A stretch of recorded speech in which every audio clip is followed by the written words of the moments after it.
Hey, what's up everyone? Welcome back to another video. Today I'm going to be talking about the good, the bad, the ugly of marathon training and what the potential pros and cons are of marathon training. I think the pros far outweigh the cons, so I just wanted to set that precedent beforehand. It's been a really positive experience for me, but I did want to talk a little bit more about the realities of marathon training and what comes with it. So first, the pros, since we're a positive vibes only channel. I think the pros, there are an abundance of pros that come from running, but the main one for me, and this comes with marathon training and just marathons in general, is just the community and just overall that feeling you get during a race of the unconditional support from the spectators, pushing yourself with other like-minded people. It's really just an awesome experience, and I think everyone should try it one day just to feel that energy and the buildup of the race and the endorphins going, and then just training with friends, going on long training runs with buddies of yours that are also training for a marathon. So I just think that aspect of it is by far away the best part of it, and really why I got into running was just because of the community and support that you feel during the races. Another reason, another pro, I guess, from running is I grew up playing sports. That competitive fire is definitely in me still, and I think if I don't fuel it in one way or another, I'll go crazy. So I think running has been that competitive fuel for me. Just signing up for a race, having that structure of a plan, having paces I need to push myself on, that is all super helpful for me in my day-to-day life. So that's just another huge pro for me. And the other benefit is really just your cardiovascular system and just muscular system becomes very in tune and capable of putting in big miles. And it's just awesome to see your body adapt over time, going from struggling with 5 to 6 miles to running 26 miles at a pace that you never thought was possible. So that's just awesome to see the progression of running over time. And it's just something that's incredible that your body can really adapt and become much more efficient as a runner. And finally, the last two pros I'll talk about quickly is the ability really to sharpen your mental will to push past that limit. A lot of times my mind, specifically during these races, wants to quit before my body does. And so just really being able to sort of quiet that voice down, continue to push, I think is just an amazing thing, and oftentimes just shows that we're capable of a lot more than we think. And really just to push that voice to the side.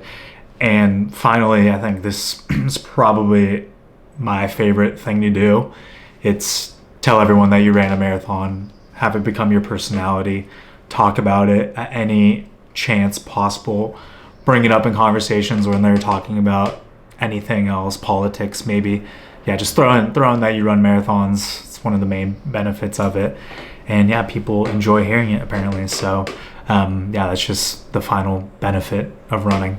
Okay, now to talk about some of the realities and potential negatives, I guess. I don't think negative's the right word, just more, I guess, what you're gonna run into most likely, at least from my experience, is you're going to be tired and other activities and hobbies may fall a little bit to the wayside. For me, golf tends to be the one where it's just like harder to go to the range and practice after running a 10-mile tempo run that morning, or going to lift and like really being able to put up weight or lift heavier. It's just, for me, I do feel tired after a lot of these runs. So it's just something to keep in mind that when I'm marathon training, at least, it's going to take precedent over other activities. I like to prioritize what means the most to me at that time. When I'm not marathon training, I'm going to prioritize lifting and golfing. And there are like the social aspects of it as well. I tend to rarely drink when I'm marathon training. If I go on a trip, occasionally I'll drink, but for the most part, if I'm back home, I'm not drinking on the weekends. I'll still go out and do stuff with friends. I'm not, if you're somebody that likes, having drinks, you can. It's not the end of the world. Just for me, it tends to not help with my performance and, again, everything in balance. So it's just something to keep in mind, that there's an opportunity cost to everything, especially something that takes a lot of investment, like marathon training. There is investment, there are some financial investment. It's not over the top, but I'm traveling to Chicago for the race. It's a popular race. It is expensive to like get a hotel, buy the shoes, buy the gear, fly out there. So it's just something to keep in mind. There is, financial investment as well, and it's not free. I mean, it is free to just go and run, but actually doing the race, especially if you want to do a bigger one, it's going to cost a little bit of money. And then I think the biggest thing is some days you're not going to want to run. Running will be the last thing you want to do. That's where running with friends or in a group can be helpful, just to push yourself a little bit. But I definitely fall into this trap sometimes of not wanting to run.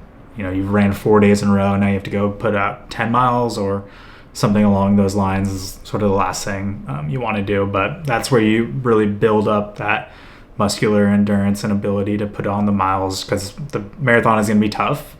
So yeah, those are oftentimes the most important runs. And you never know, like some of my best runs came from when I had no desire to run that morning.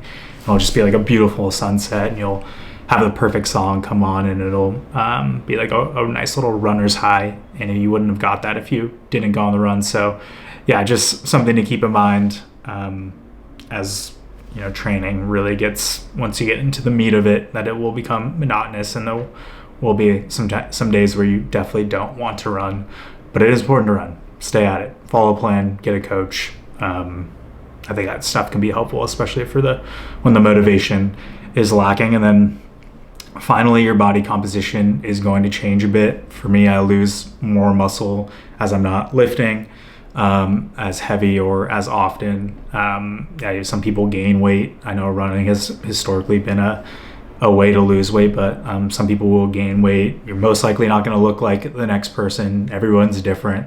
So it's just something to keep in mind, that your body composition will change. So yeah, there are the pros and cons of the body. Like your cardiovascular system's really going to improve, but you may gain some weight, lose some muscle. Just something to keep in mind as you go through marathon training. I mean, you're going to be eating a lot more as well, just given you're burning more calories on these runs and being on your feet more. But if I haven't said it enough, the pros far outweigh the cons. If you're thinking about signing up for a race, I say 100% do it. I think it's just important to be honest with people on how a marathon, the saying, life's not a sprint, it's a marathon. It's going to go up and down. Definitely, it's like more of like a roller coaster than anything. But, it's 100% worth it if you're going to sign up. Again, I would highly recommend doing it. It's been a really positive experience. But yeah, comment if you have any questions. Everyone's different. Again, this is my thoughts and my experience on training. But yeah, hopefully that you found that helpful, and I'll see you on the next video.